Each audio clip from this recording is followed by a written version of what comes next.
Hello दोस्तों, welcome back to again Math GS. जी हाँ दोस्तों, एक बार मैं फिर लेकर आया हूँ नया टॉपिक स्वराज पार्टी।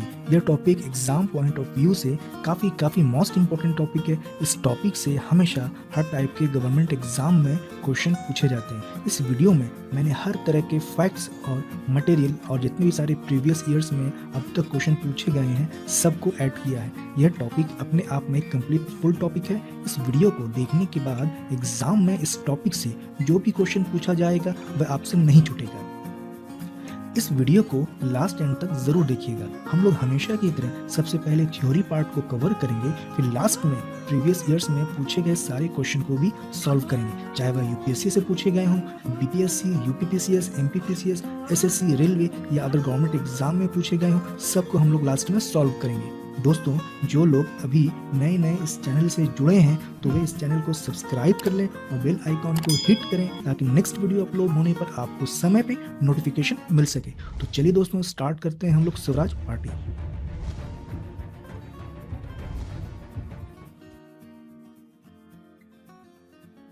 दोस्तों, इस पूरे एंटायर वीडियो में हम लोग इस टॉपिक को किस तरह से कवर करेंगे वो एक बार यहाँ अच्छे से समझ लेते हैं। सबसे पहले हम लोग इस स्वराज पार्टी के गठन होने का बैकग्राउंड जानेंगे, यानी कि पार्टी के गठन होने का कारण क्या था, इसके पूरे बैकग्राउंड स्टोरी को हम लोग समझेंगे। उसके बाद पार्टी के गठन के उद्देश्य क्या थे उसको हम लोग समझेंगे। उसके बाद स्वराजवादियों का पार्टी से संबंधित गठन करने का क्या तर्क था उसको हम लोग जानेंगे। उसके बाद परिवर्तन विरोधियों का क्या तर्क था उसको हम लोग समझेंगे। उसके बाद पार्टी से संबंधित गांधी जी के क्या विचार थे उसको हम लोग समझेंगे। उसके बाद पार्टी का हम लोग मूल्यांकन करेंगे। उसके बाद फिर लास्ट में जितने भी सारे प्रीवियस ईयर्स में क्वेश्चन आए हैं, पूछे गए हैं, सबको हम लोग सॉल्व करेंगे।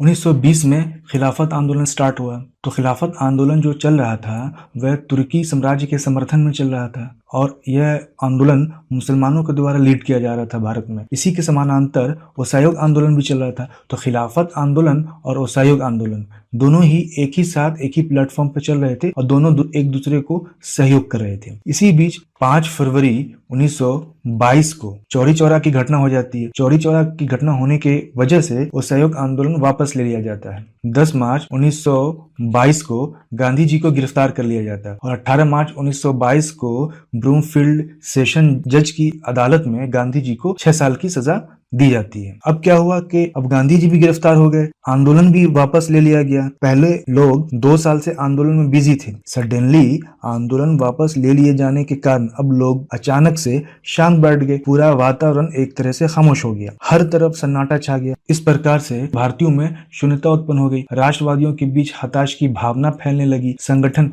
टूटने लगा, कांग्रेसियों के बीच आपस में मतभेद होने लगे। तब इस शून्यता को भरने के लिए कुछ कांग्रेसियों ने सुझाव दिया कि मॉन्टेग्यू चेम्सफोर्ड सुधार भारत सरकार शासन अधिनियम 1919 के अंतर्गत विधान मंडलों का बहिष्कार समाप्त कर उनमें भाग लेना चाहिए और भाग लेकर सरकारी योजनाओं में बाधा डालनी चाहिए, सरकार की कमजोरियों को सामने लाना चाहिए और 1919 के भारत शासन अधिनियम का उच्छेदन करना चाहिए। परंतु कुछ कांग्रेसियों ने विधान मंडलों में भाग लेने का विरोध किया और कहा कि इससे रचनात्मक कार्य की उपेक्षा होगी। जब इस प्रकार से कांग्रेसियों के अंदर मतभेद उत्पन्न हो गया तब विधान मंडलों का विरोध करने वाले कांग्रेसी जेल में गांधी जी से सलाह मशवरा करने के लिए गए। तो गांधी जी ने कहा कि हर हाल में हम लोगों को विधान मंडल या विधान परिषद का जो इलेक्शन है, चुनाव है, उसका बहिष्कार करना है। किसी भी हाल में हम लोगों को ना ही समर्थन देना है ना ही प्रवेश करना है। तब सियारदास ने गया में कांग्रेस का 38वां अधिवेशन रखा और उस अधिवेशन के अध्यक्ष स्वयं सियारदास से, और इस अधिवेशन में सियारदास ने यानी कि चितरंजन दास ने एक प्रस्ताव रखा, किससे, विधानमंडल से संबंधित यानी कि विधान परिषद में प्रवेश करने से संबंधित रिजोल्यूशन रखा। लेकिन इस अधिवेशन में जो कांग्रेसी थे वो गांधी जी के समर्थन में ज्यादा थे, इसलिए इस रिजोल्यूशन को रिजेक्ट कर दिया गया। जब यह रिजोल्यूशन रिजेक्ट हो गया तब कांग्रेस का खेमा 2 भागों में बंट गया।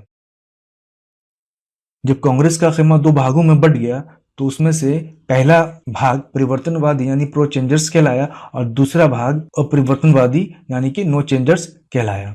तो परिवर्तनवादी में जो लोग थे वो मोतीलाल नेहरू थे, चितरंजन दास थे, हकीम अजमल खान थे और सरदार वल्लभ भाई पटेल के बड़े भाई विठल भाई पटेल थे। और परिवर्तनवादियों में जो लोग थे वो डॉक्टर M.A. अंसारी थे यानी मुख्तार अहमद अंसारी थे, वल्लभ भाई पटेल थे, चक्रवर्ती राजगोपालाचारी थे और डॉक्टर राजेंद्र प्रसाद थे। तो ये लोग जो थे ये परिवर्तनवादी कहलाए।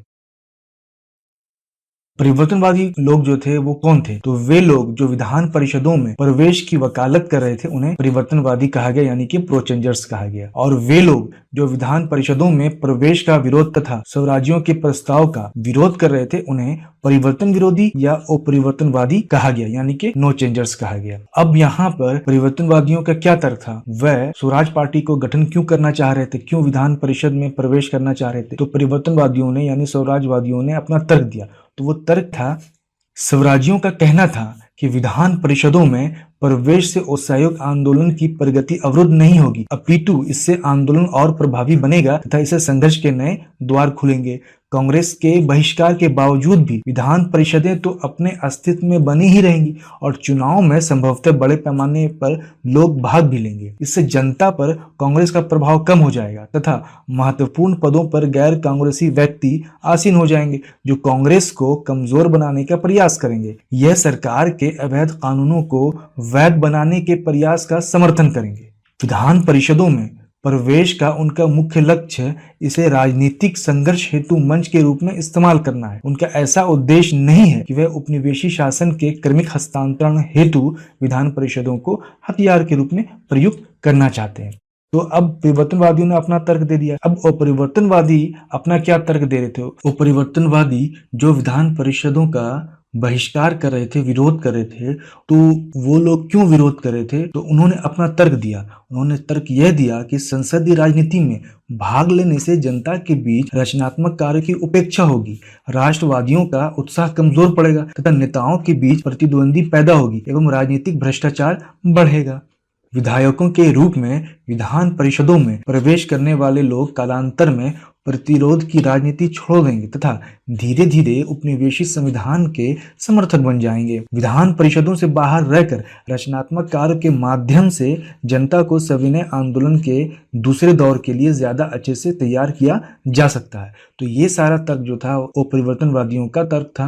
एक्चुअली परिवर्तनवादियों का मेन जो कॉन्सेप्ट था, जो फंडा था विरोध करने का, वो रचनात्मक कार्य की वजह से था। अगर जितने भी कांग्रेसी हैं अगर वो पॉलिटिक्स में चले जाएंगे और इलेक्शन लड़ने लगेंगे तो रचनात्मक कार्यों की उपेक्षा होगी। रचनात्मक कार्यों को धरातल स्तर पर जनता से कौन जोड़ेगा? इसी के वजह से जितने भी परिवर्तनवादी थे वो लोग विधान परिषदों के बहिष्कार के पक्ष में थे। अब रचनात्मक कार्य क्या था? तो चरखा चलाना, चरित्र निर्माण करना, हिंदू मुस्लिम एकता पर बल देना, छुआछूत का खात्मा और गरीबों के बीच निचले स्तरों पर कार्य करना था। तो इस तरह से अभी हम लोगों ने जो देखा, इससे हम लोगों को ये समझ में आ गया कि पार्टी के गठन का कारण क्या हो सकता है। तो इस प्रकार से दोनों के तर्कों के आधार पर हम लोग अब यह समझ सकते हैं कि पार्टी के गठन के पीछे का क्या कारण हो सकता है। तो असहयोग आंदोलन वापस ले जाने के कारण एवं गांधी जी की गिरफ्तारी के बाद राष्ट्रवादियों के बीच हताश की भावना फैलने लगी, कांग्रेसियों के बीच आपस में मतभेद होने लगे, संगठन टूटने लगा। असहयोग आंदोलन को निष्क्रिय बनने से कैसे बचाया जाए इस पर विचार किया जाने लगा। तब कुछ कांग्रेसियों ने सुझाव दिया कि भारतीयों में उत्पन्न शून्यता को भरने के लिए मॉन्टेग्यू चेम्सफोर्ड सुधार यानी कि भारत सरकार शासन अधिनियम 1919 के अंतर्गत विधानमंडलों का बहिष्कार समाप्त कर उनमें भाग लेना चाहिए। इस प्रकार से सरकार के कामों में बाधा डालकर 1919 के भारत शासन अधिनियम का उच्छेदन करने के लिए स्वराज पार्टी का गठन किया गया। तो पार्टी के गठन का जो मेन जो कारण था यहाँ पे हम लोगों ने देख लिया।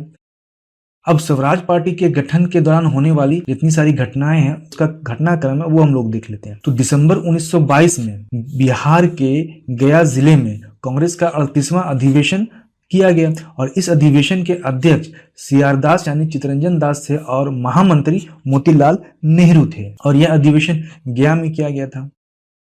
इस अधिवेशन में सीआर दास और मोतीलाल नेहरू ने नए कार्यक्रम से संबंधित प्रस्ताव रखा और तर्क दिया कि इससे या तो विधान परिषदों का स्वरूप परिवर्तित होगा या वे समाप्त हो जाएंगे। परंतु परिवर्तन विरोधियों ने विधानमंडल में भाग लेने के इस प्रस्ताव को नामंजूर कर दिया और इस प्रकार से जो सीआर दास ने प्रस्ताव रखा था वो रिजेक्ट हो गया। जब गया अधिवेशन में प्रस्ताव नामंजूर हो गया तब सीआर दास ने अध्यक्ष पद से त्याग पत्र दे दिया और मोतीलाल नेहरू ने महामंत्री पद से त्याग पत्र देकर दिसंबर 1922 में कांग्रेस खिलाफत स्वराज पार्टी के गठन की घोषणा कर दी और सीआर दास उसके अध्यक्ष और मोतीलाल नेहरू सचिव चुने गए। तो दिसंबर 1922 का जो मैंने डेट लिया है, ये ओल्ड एनसीईआरटी से मैंने डेट लिया है जानबूझकर। अलग अलग किताबों में इसे अलग अलग डेट माना गया है स्वराज पार्टी के गठन का। कहीं पर 1 जनवरी 1923 माना गया है, कहीं पर मार्च 1923 माना गया है। मार्च 1923 को इसलिए माना गया है कहीं कहीं किसी किताब में, क्योंकि मार्च 1923 को स्वराज पार्टी का पहला अखिल भारतीय सम्मेलन हुआ था और इस सम्मेलन में स्वराज पार्टी ने अपने संविधान की घोषणा की थी, इसलिए कई किताबों में मार्च 1923 मिलेगा। मोस्टली एग्जाम में जो क्वेश्चन पूछा जाता है कि स्वराज पार्टी के गठन की तिथि क्या है, तो 1923 ही मोस्टली माना जाता है। अब स्वराज पार्टी के गठन के उद्देश्य क्या है, इसको हम लोग समझ लेते हैं। स्वराज पार्टी का प्रथम अधिवेशन मार्च 1923 में इलाहाबाद में हुआ, जिसमें इसका संविधान और कार्यक्रम निर्धारित हुआ तथा अपने उपदेशों की प्राप्ति के लिए स्वराज दल ने निम्नलिखित कार्यक्रम निर्धारित किए। उद्देश्य की प्राप्ति के लिए क्या क्या कार्यक्रम निर्धारित किए थे, उसको हम लोग समझ लेते हैं। स्वराज की स्थापना तथा सरकार को राजनीतिक संघर्ष का क्षेत्र बनाना। तो स्वराज का मतलब यहाँ पे क्या होता है, अगर विकिपीडिया के अनुसार हम लोग समझें तो स्वराज का मतलब ये होता है कि अपना राज्य, और अगर ब्रिटानिका वेबसाइट के अनुसार समझें तो स्वराज का मतलब होता है सेल्फ रूल, यानी कि स्वयं का शासन। सरकारी नीतियों एवं योजनाओं में बाधा डालना। 1919 एक्ट एवं सरकार की कमजोरियों को सामने लेकर आना और विधान परिषद में प्रवेश कर उस सहयोग कार्यक्रम को आगे बढ़ाना। तो इस प्रकार से राष्ट्रवादियों को सरकार के विरुद्ध सक्रिय एवं जन उत्साह जगाने में स्वराज पार्टी का उपयोग करने का उद्देश्य था। जब स्वराज पार्टी गठन हो गया तो कांग्रेस के अंदर ही कांग्रेसियों के बीच आपस में मतभेद उत्पन्न हो गया। तो स्वराज्यों एवं परिवर्तनवादियों के बीच जो तीखा राजनीतिक विवाद उठ खड़ा हुआ था, तो इस विवाद को कांग्रेसी समझ रहे थे, क्योंकि दोनों पक्ष सूरत में 1907 में हुए विभाजन के कड़वे अनुभव को दोहराने से बचना चाहते थे। इसलिए बढ़ती हुई कटुता को दूर करने के लिए मौलाना अबुल कलाम आजाद ने दोनों पक्षों के बीच मध्यस्थता की तथा सितंबर 1923 में दिल्ली में कांग्रेस के विशेष अधिवेशन में अध्यक्षता की और दोनों पक्षों के मध्य एक समझौता करवाया। इस समझौता के तहत स्वराज्यों को कांग्रेस के अंदर ही एक समूह के रूप में परिषदों का चुनाव लड़ने की अनुमति दे दी गई। तो सितंबर 1923 में दिल्ली में विशेष अधिवेशन हुआ कांग्रेस का। कांग्रेस का जो अधिवेशन जो होता है, वार्षिकी अधिवेशन जो होता है, वो हमेशा साल के आखिरी महीने दिसंबर में होता है, लेकिन कांग्रेसियों के बीच में समझौता करवाना था, इसलिए विशेष अधिवेशन बुलाया गया था सितंबर 1923 में और दिल्ली में बुलाया गया था। और इस अधिवेशन की अध्यक्षता मौलाना अबुल कलाम आजाद ने किया और इसी अधिवेशन में फिर स्वराज्यों को यह अधिकार दे दिया गया कि वह कांग्रेस के समूह के रूप में कार्य कर सकती है, पार्टी के रूप में कार्य कर सकती है और कांग्रेस के विंग की तरह काम कर सकती है और कांग्रेस के अंदर रहकर काम करेगी। स्वराज्यों ने कांग्रेस के सभी कार्यक्रम को स्वीकार किया, लेकिन एक शर्त को छोड़कर कि वे विधान परिषदों के चुनाव में भाग नहीं लेंगे। नवंबर 1923 में नवगठित केंद्रीय परिषद तथा विधान परिषदों के लिए चुनाव आयोजित किए गए। जब चुनाव आयोजित किया गया तो जैसे हर पार्टी अपनी घोषणा पत्र जारी करती है, मैनिफेस्टो निकालती है, तो स्वराज्यों ने भी अपना मैनिफेस्टो निकाला और स्वराज्यों ने साम्राज्यवाद के विरोध को अपना प्रमुख मुद्दा बनाया। भारत पर अंग्रेजी हुकूमत का मुख्य लक्ष्य इंग्लैंड के स्वार्थी हितों की पूर्ति करना है, ये स्वराज्यों ने बताया। स्वराज्यों ने यह भी घोषणा पत्र में बताया कि साम्राज्यवादी शासन के सुधारवादी कानून विदेशी हुकूमत के शोषण को बल प्रदान करते हैं। फिर उन्होंने यह बताया कि अंग्रेजों की वास्तविक मंशा जो है वो भारत के संसाधन का दोहन तथा भारत की जनता को गुलाम बनाकर रखना है। उसके बाद उन्होंने कहा कि स्वशासन की मांग को हम लोग परिषद में उठाएंगे, यदि सरकार ने उनकी मांगे नामंजूर कर दी तो वह परिषदों के कार्य में बाधा उत्पन्न करेंगे। अब स्वराज पार्टी तो गठित हो गई, अब चुनाव लड़ने भी लगी, तो गांधी जी का नजरिया अब क्या हुआ इस स्वराज पार्टी के संदर्भ में, उसको हम लोग यहाँ पर अब समझ लेते हैं। प्रारंभ में गांधी जी विधान परिषदों का सदस्य बनने तथा उसकी कार्यों में बाधा पहुंचाने की नीति के विरोधी थे, किंतु 5 फरवरी 1924 में स्वास्थ्य की खराबी के आधार पर जेल से रिहाई के पश्चात धीरे धीरे उन्होंने स्वराज्यों के साथ एकता स्थापित करनी शुरू कर दी, ताकि अंग्रेजों को ये नहीं लगे कि कांग्रेस में विभाजन हो गया या भारतीयों के बीच में किसी प्रकार की कटुता उत्पन्न हो रही है, ताकि अंग्रेज इससे फायदा ना उठा सकें। इसलिए गांधी जी ने डिसाइड किया कि स्वराजवादियों को समर्थन दिया किया जाए। और इसके कुछ और प्रमुख कारण भी थे। तो उन प्रमुख कारणों में से एक कारण था नवंबर 1923 का चुनाव। क्यों? क्योंकि नवंबर 1923 के चुनाव में स्वराज्यों को अच्छी सफलता मिली। सेंट्रल लेजिस्लेटिव असेंबली की 101 सीटों में उन्हें 42 सीटों में सफलता प्राप्त हुई। मध्य प्रांत में स्पष्ट बहुमत मिला। बंगाल में सबसे बड़े दल के रूप में उभरे। बंगाल के गवर्नर ने स्वराज दल के नेता सीआर दास को सरकार बनाने के लिए आमंत्रित किया, जिसे उन्होंने अस्वीकार कर दिया। पंजाब एवं मद्रास में सांप्रदायिकता और जातिवाद के कारण कुछ खास सफलता नहीं मिली। जब केंद्रीय परिषद का चुनाव हुआ और प्रांतीय परिषद का चुनाव हुआ, तो इसके साथ ही साथ स्थानीय नगर निगम का भी चुनाव हुआ। तो स्थानीय नगर निगम के चुनाव में गुजरात में अहमदाबाद के मेयर वल्लभ भाई पटेल चुने गए। उसके बाद उत्तर प्रदेश के इलाहाबाद से जो मेयर चुने गए वो मोतीलाल नेहरू थे। उसके बाद बिहार पटना जिला के मेयर डॉक्टर राजेंद्र प्रसाद बनाए गए। उसके बाद वेस्ट बंगाल से कोलकाता के मेयर सीआर दास चुने गए। तो इस प्रकार से स्वराज पार्टी का चुनाव में परफॉर्मेंस रहा। सेंट्रल लेजिस्लेटिव असेंबली में स्वराज्यों ने जिन्ना के नेतृत्व में उनके समर्थकों, उदारवादी व कुछ व्यक्तिगत विधायकों जैसे मदन मोहन मालवीय इत्यादि के साथ मिलकर साझा राजनीतिक मोर्चा बनाया। विधान परिषदों में स्वराज्यों ने जिस साहस का परिचय दिया, उससे गांधी जी का यह विश्वास पक्का हो गया कि स्वराज्यों की नीति भले ही गलत हो, यह साम्राज्यवादी के प्रशासन के अंग नहीं बन सकते हैं। अब गांधी जी ने कांग्रेसियों के अंदर आपसी मतभेद को दूर करने के लिए सीआर दास के साथ समझौता किया। अब यह समझौता किस प्रकार हुआ, तो इस पर एक नजर हम लोग अब डाल लेते हैं। कांग्रेस का बेलगांव अधिवेशन नवंबर 1924 में हुआ, जिसके अध्यक्ष स्वयं गांधी जी थे। गांधी जी, चित्तरंजन दास और मोतीलाल नेहरू ने एक संयुक्त बयान दिया जो गांधी पैक्ट के नाम से जाना जाता है। अब वो गांधी दास पैक्ट क्या था उसको हम लोग देख लेते हैं। तो इस पैक्ट में कहा गया कि वो सहयोग अब राष्ट्रीय कार्यक्रम नहीं रहेगा। स्वराज पार्टी को अधिकार दिया गया कि वे कांग्रेस के नाम और कांग्रेस के अभिन्न अंग के रूप में विधानसभाओं के अंदर कार्य करे। गांधी जी के जिम्मे ऑल इंडिया स्पिनर एसोसिएशन को संगठित करने और संपूर्ण देश में चरखे और करघे का प्रचार करने का कार्य दिया गया। तो स्पिनर का मतलब क्या होता है? जो हाथ से कताई का काम जो होता है, जैसे चरखा करघे का काम जितना है, ये सब कताई का काम यानी स्पिनर कहा गया।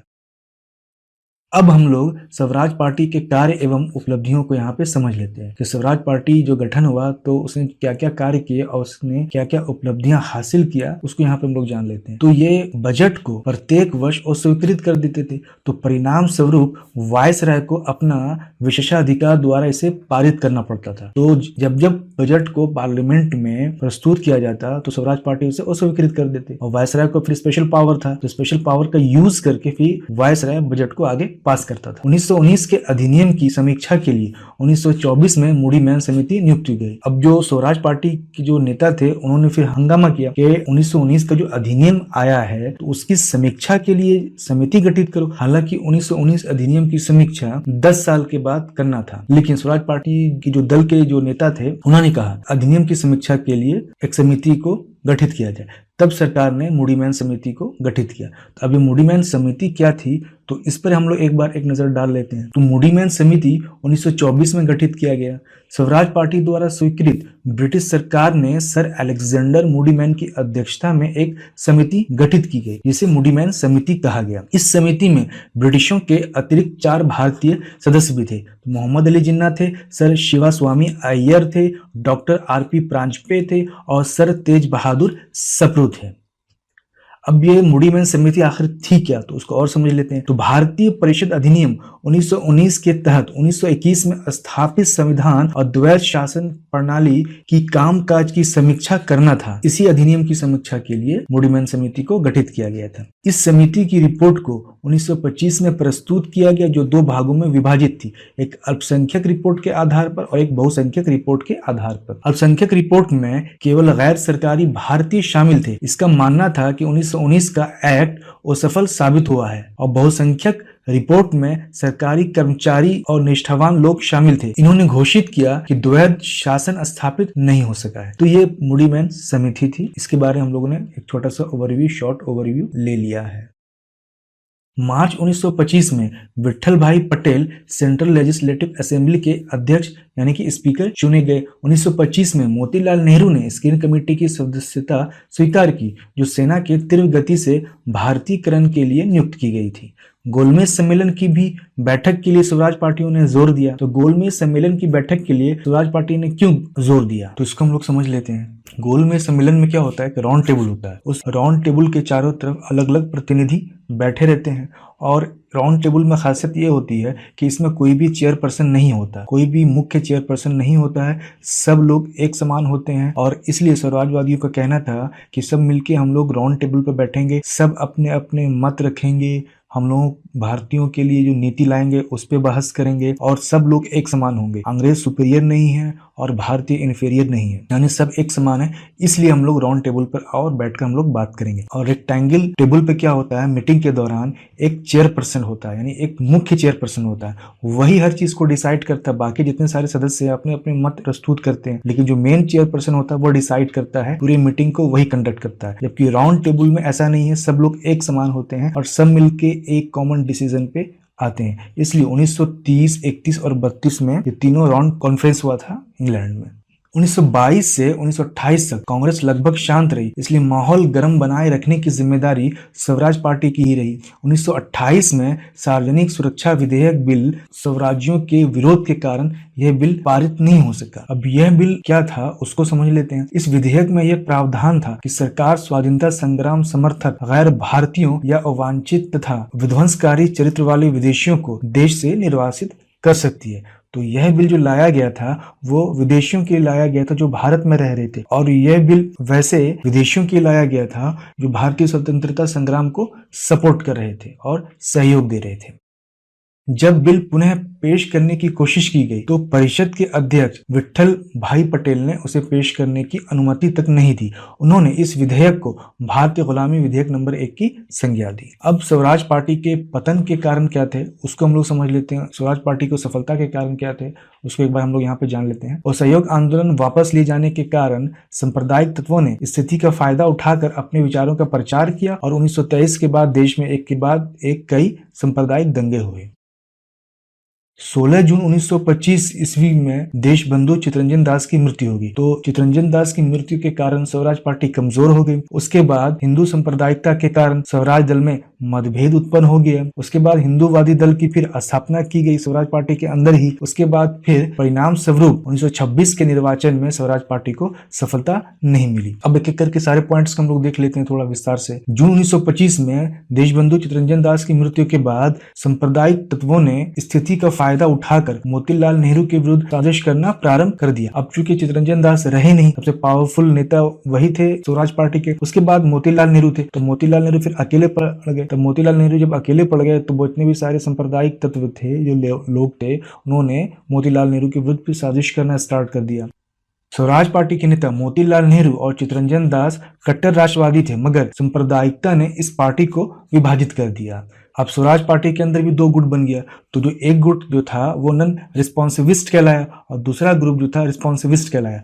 नन रिस्पॉन्सिविस्ट में वो लोग थे जो सरकार के साथ असहयोग कर रहे थे, और रिस्पॉन्सिविस्ट लोग वो थे जो अब सरकार के समर्थन में आकर सरकार का सहयोग करने लगे। पंडित मोतीलाल नेहरू सरकार से असहयोग करने वालों का नेतृत्व कर रहे थे, और दूसरी ओर बंबई के स्वराज दल के नेता मदन मोहन मालवीय, लाला लाजपत राय और एनसी केलकर अंग्रेजी सरकार के पक्ष में सहयोग करने लगे थे। तो प्रत्युत्तरवादी कहे जाने वाले हिंदू हितों के लिए सरकार को अपना सहयोग करने का प्रस्ताव रखा। मदन मोहन मालवीय, लाला लाजपत राय और एनसी केलकर ने मोतीलाल नेहरू पर मांसाहारी तथा हिंदू विरोधी होने का आरोप लगाया। मदन मोहन मालवीय और लाला लाजपत राय की धारणा यह थी कि स्वराजवादियों की अड़ंगा नीति से हिंदुओं को हानि होगी और मुसलमानों का लाभ होगा।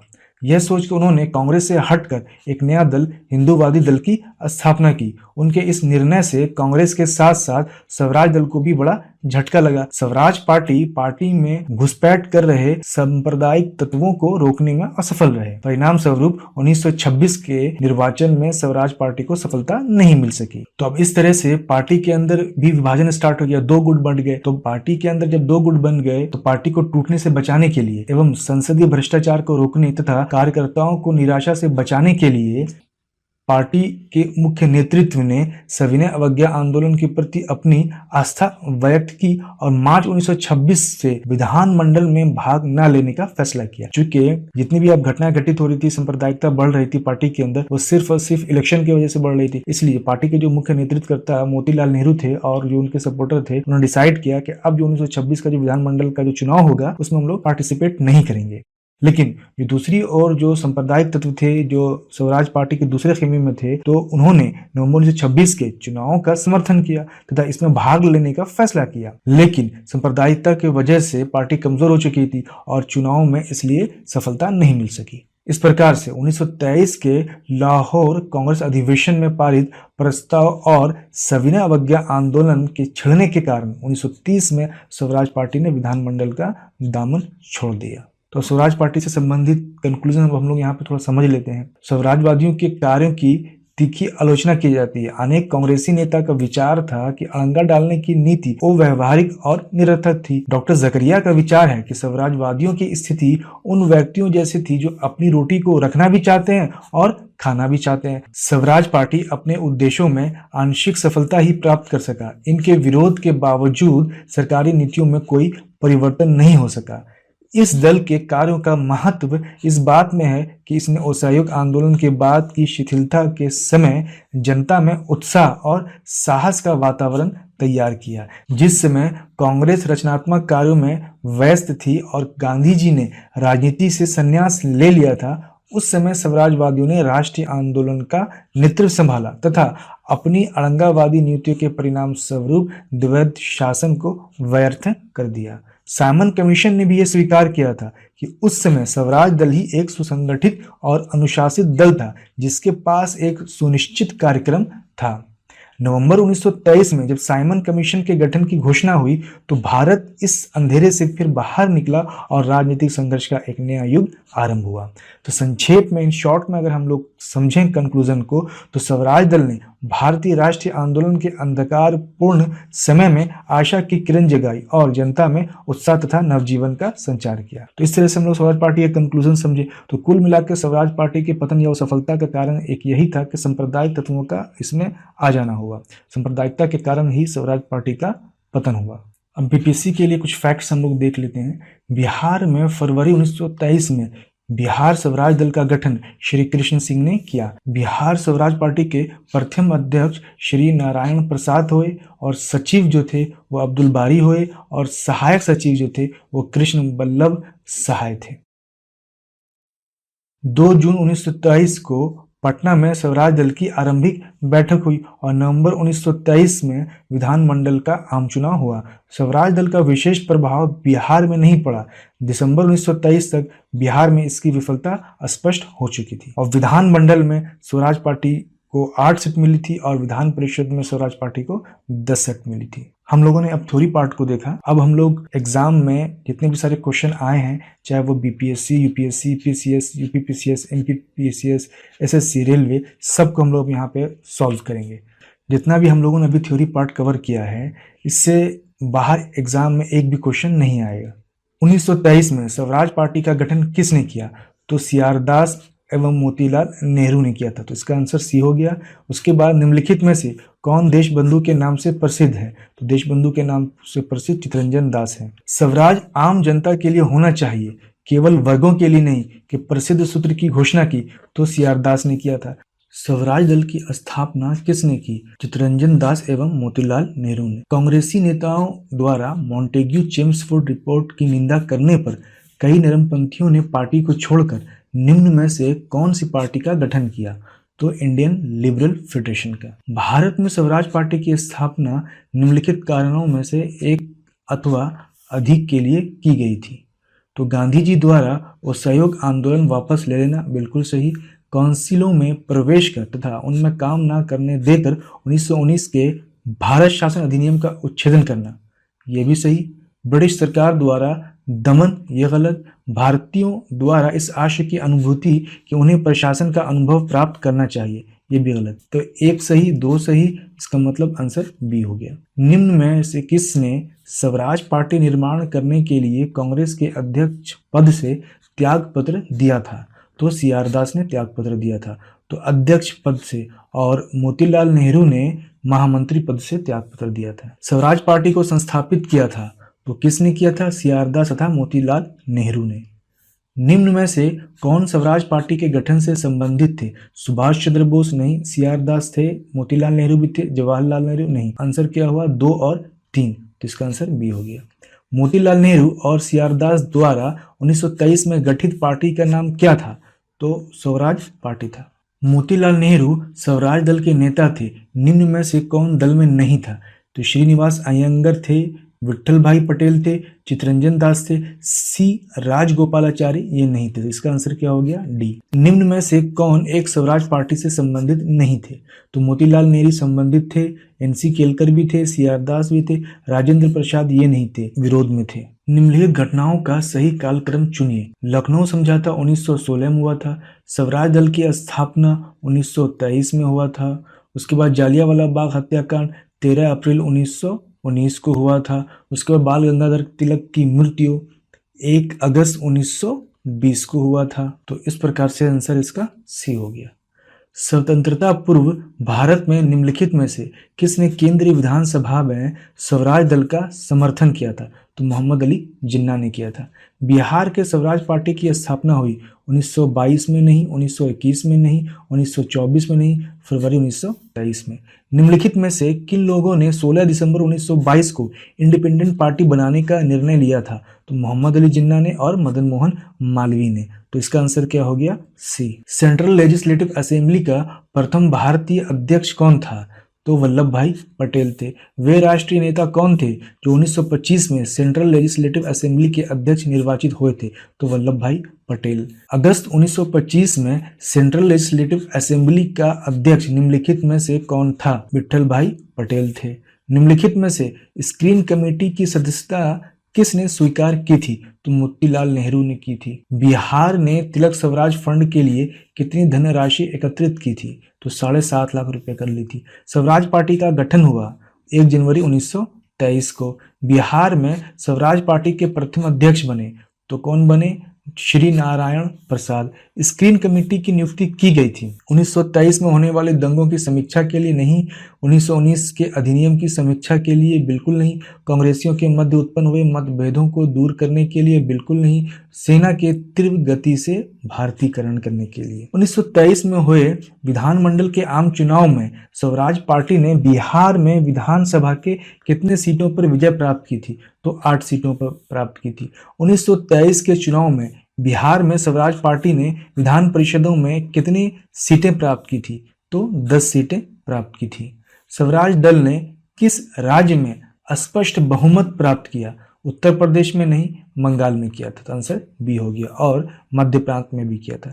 1922 में गया के इंडियन नेशनल कॉन्फ्रेंस के अधिवेशन के अध्यक्ष कौन थे? तो चितरंजन दास थे। बिहार में किस स्थान पर भारतीय राष्ट्रीय कांग्रेस का 1922 का अधिवेशन हुआ था? तो गया में हुआ था। पटना में 1912 में हुआ था और यह 28वां अधिवेशन था। गया में 1922 में हुआ तो यह 38वां अधिवेशन था। हरिपुरा गुजरात में 1938 में हुआ था और इसके अध्यक्ष जो थे वो सुभाष चंद्र बोस थे। और रामगढ़ में जो अधिवेशन हुआ था तो इसके अध्यक्ष जो थे वो मौलाना अबुल कलाम आज़ाद थे और 1940 में हुआ था। और 1940 से लेकर 1945 तक मौलाना अबुल कलाम आज़ाद ही अध्यक्ष रहे थे। स्वराज पार्टी का गठन कब हुआ था? तो 1923 में हुआ था। बिहार में स्वराज दल का गठन किसने किया? तो श्री कृष्ण सिंह ने किया था। मूडीमैन समिति की नियुक्ति की गई थी तो किस लिए की गई थी? 1923 में होने वाले दंगों की समीक्षा के लिए? बिल्कुल नहीं। 1919 के अधिनियम की समीक्षा के लिए। बिल्कुल सही आंसर इसका बी हो गया। महात्मा गांधी ने भारतीय राष्ट्रीय कांग्रेस के किस अधिवेशन की अध्यक्षता की थी? तो इसका आंसर आप लोगों को कमेंट बॉक्स में देना है। दोस्तों, आप लोगों को अगर वीडियो पसंद आ रहा है तो प्लीज वीडियो को लाइक एंड शेयर कर दिया करें ताकि वीडियो बनाने के लिए मोटिवेशन मिलता रहे। जो लोग इस चैनल पे नए आए हैं या जिन्होंने अभी तक इस चैनल को सब्सक्राइब नहीं किया है तो इस चैनल को सब्सक्राइब कर लें और बेल आइकन को भी प्रेस कर लें ताकि नेक्स्ट वीडियो अपलोड होने पर आपको समय पे नोटिफिकेशन मिल सके। फ्रेंड, वीडियो कैसा लगा है कॉमेंट बॉक्स में कॉमेंट्स करके जरूर बताएं।